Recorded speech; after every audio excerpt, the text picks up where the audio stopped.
Our Sports Hall of Fame, as I mentioned off the top, is marked by its diversity, not only in athletic pursuit, but also as a reflection of our community. Tonight, we welcome an athlete who has made a global reputation as a pioneer of hockey. For half a century, she has broken barriers, set records, and made our national game much more inclusive. As coach of the University of Toronto Varsity Blues, she has also made life very difficult for our Nipissing Lakers. Tonight, we celebrate the greatness of one of the greatest hockey players in our country's history. Tonight, we celebrate Vicky Sunohara.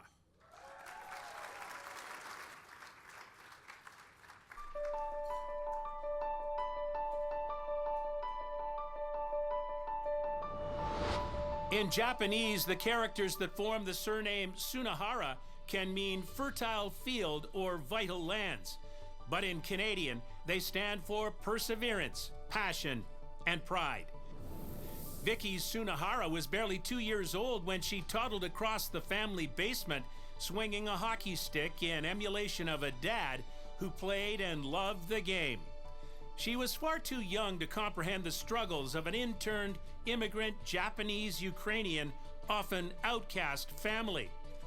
Vicky's dad passed away when she was only 7, but by then she had discovered the sport that would grab her heart and soul and never let go. Rushing in front for Sunohara, great move, score! What followed was a 50-year career as a player and a pioneer that spans the rise of women's hockey in this country and that continues into the second quarter of the 21st century. As a 3-time Olympian, 2-time gold medalist, and 7-time world champion, as a collegiate star at Northeastern and the University of Toronto, and as the head coach of the Ontario University champion Varsity Blues, Vicky has built a family of hundreds of women and men who were better players and better people because she was on their side.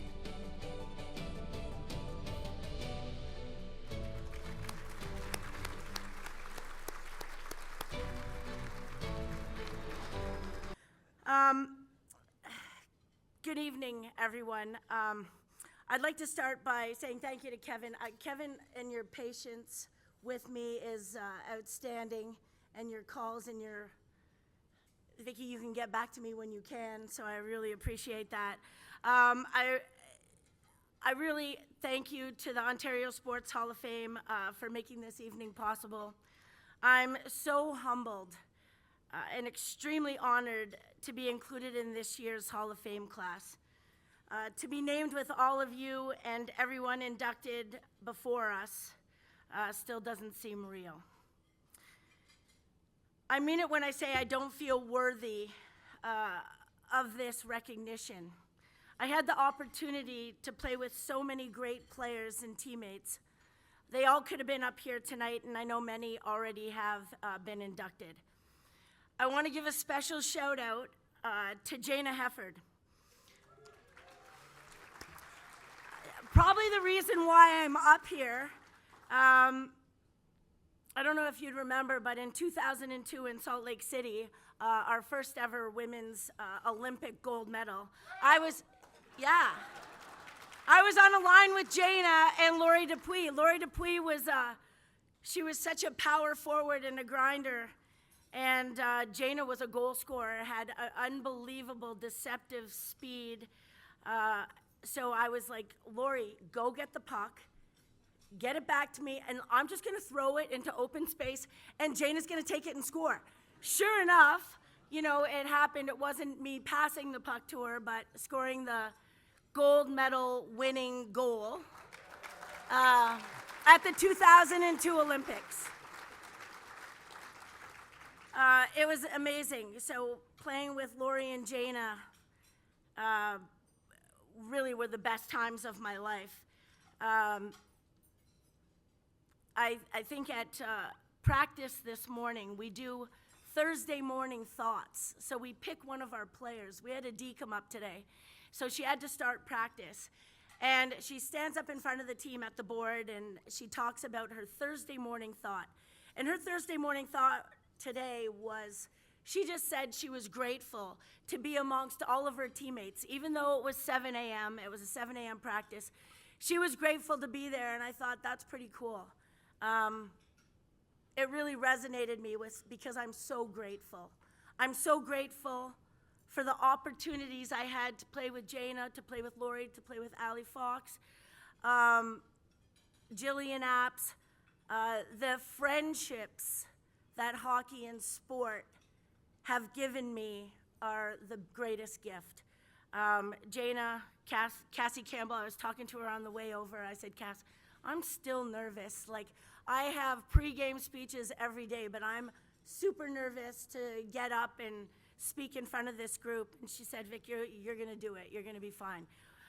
Some amazing teammates, Double K, some friends that I have that are here that I met through hockey, so many of them, and I know I'm not gonna be able to name them all, but I met so many friends through hockey and through sport. My friend Judy's here tonight. Coach Addie, Furzin, Chelsea, Richard, all here tonight.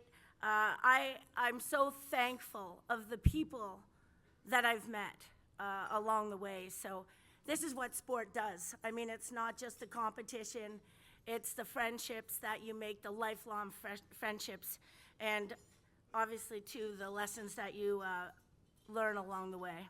I want to thank Hockey Canada for the opportunities that I was given to represent our country on the world stage.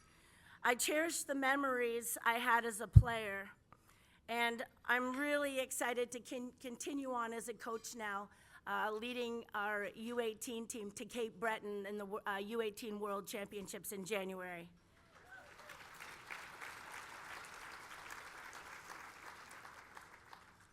I want to say thank you to all the coaches that I've had. I've been so fortunate to have learned from so many over the years.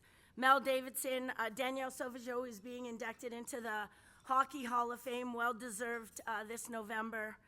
Shannon Miller, Dave McMaster. I know that we were at a pre-Olympic camp, and Mel wanted us to all take some coaches courses. And she got a bunch of us in to get a coaching level. I can't remember exactly what it was, but she really wanted to promote women in coaching. And so we all did it and joined in. We were centralized in Calgary preparing for the Olympics. I really appreciate that opportunity. I think I understand now why Mel did that.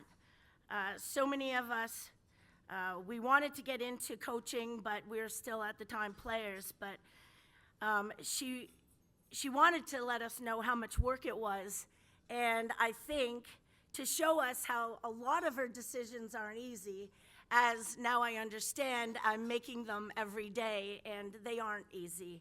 But I absolutely love my coaching journey, and I thank Mel for nudging us in that direction. I want to thank Beth Ali for giving me the opportunity and believing in me to coach, to be the first full-time coach at the University of Toronto. I love every day working with our student athletes. I have the opportunity to work part-time, and I thank Gina Kingsbury and Troy Ryan. I'm grateful for the opportunity to be a part of the Toronto Scepters. I also want to give that shout out to Jana, Chelsea, and Richard. You guys are doing an unbelievable job with the PWHL, and keep it going. The momentum's awesome, and it's so fun to be a part of. I can't wait for season 3 for sure, and to see where this league goes. Finally, to my family, my brother and my sister.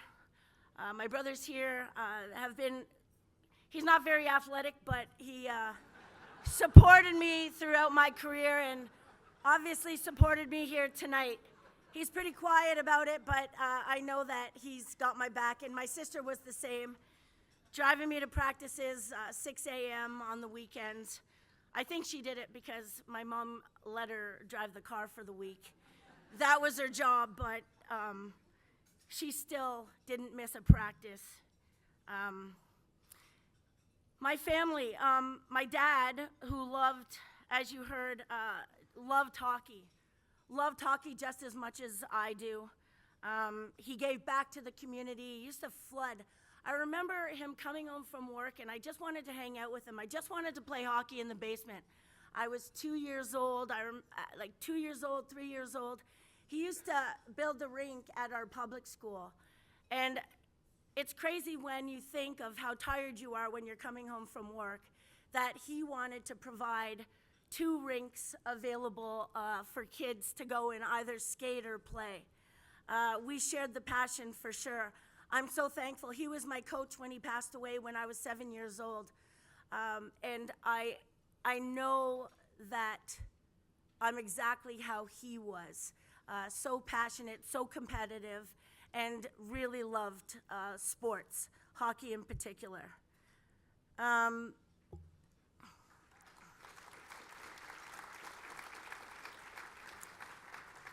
To my mom, my mom's birthday would have been tomorrow, so it's a pretty special day. When my dad passed away, my mom was 42, and she had to raise 3 kids on her own. She wanted me to be a figure skater. Liz, I could have maybe trained with you one day, but hockey was my passion. But she didn't miss a beat. She took me to every game, every practice. She even came with us when I was playing for Brampton. She came to every tournament. The girls were very gracious with her. She'd come to the bar after games and have some chicken wings and have a Smirnoff or something like that. But everybody called her Miss Vic, my biggest fan, and she was my best friend. I lost her 10 years ago, but not a day goes by that I don't think of her. And yeah. You know, I stand here tonight and I know how proud my parents would have been to be in this room tonight and to be here with all of you, like-minded people, sports people, like they were. I know that they would have been proud because there's not a day goes by that I'm not super proud of my twin boys, Jarrett and Drayden. They're in the back there. They're super shy. They won't stand up, but I had a really hard time because they played baseball and hockey as they were growing up, and this was the first year they quit hockey to pursue baseball. They're pretty damn good baseball players.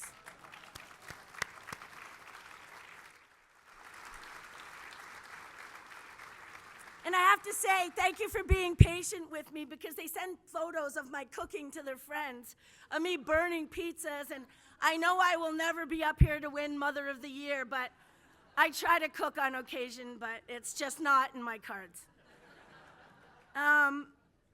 Lastly, Tal, it's been a long time. You're a great dad to the boys. I thank you dearly for allowing me every day to do what I love to do. And I know that you tell people you're my Uber driver, you're driving to pick me up from the airport or drive me here, drive me there. I think you're doing a great job. You do that unconditionally. He was my football coach in high school. And I don't think back then they had Safe Sport or True Sport, so we dated. It was okay. It wouldn't go these days, but it's okay. But thank you for allowing me to do everything that I love to do. I love to coach. I love to be a baseball spectator. I love my friends. I love to hang out, and I am so honored to be here tonight. Thank you.